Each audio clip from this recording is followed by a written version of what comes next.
Hello guys, good morning. Dito tayo sa dagat ngayon. Tayo po ay maliligo.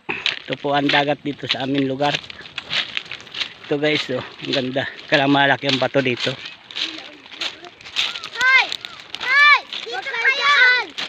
Dito lang po yan sa Barangay Jirabasin, Dipakulaw, Aurora. Ito po. Kasama ko yung mga pamangkin ko. Kami po maliligo sa dagat, pati sa ilog, may ilog dito. Ito guys.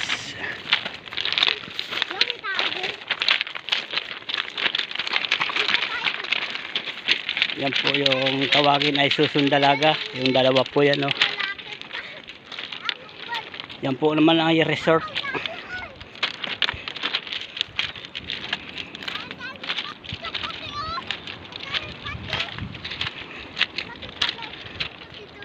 Buti lang hindi malaki ang alon dito. Wala na po yung bagyo.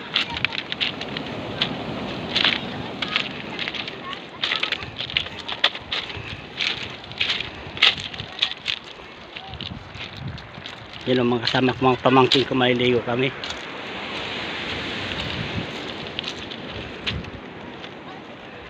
Ito po ang lugar po dito sa aming lugar, sa Barangay Jirabasin na po ito.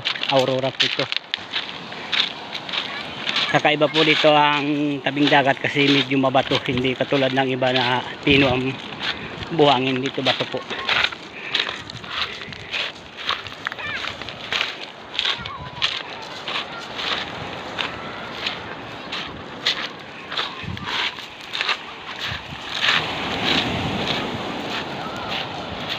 Kami po ay maliligo sa dagat.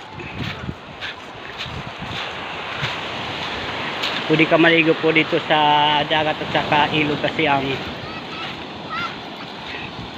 dagat dito may ilog, malapit po yan po, may ilog po yan, bukal po yan, naagos po ito sa porting dagat po yan.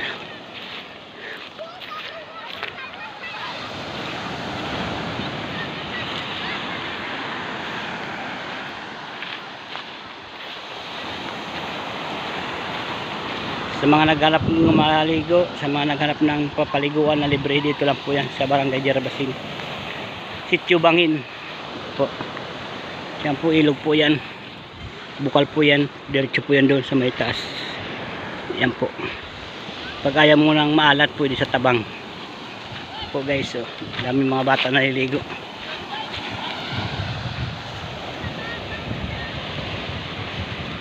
Hanggang dito muna kang video. Sa lahat ng po na hindi nakapag-subscribe sa aking YouTube channel, subscribe naman para updated kayo sa aking mga video kung saan naroon akong lugar. Kaya minsan nasa Sambales ako, ngayon naman sa amin na po ako, umuwi na po ako. Maraming salamat po sa inyo lahat.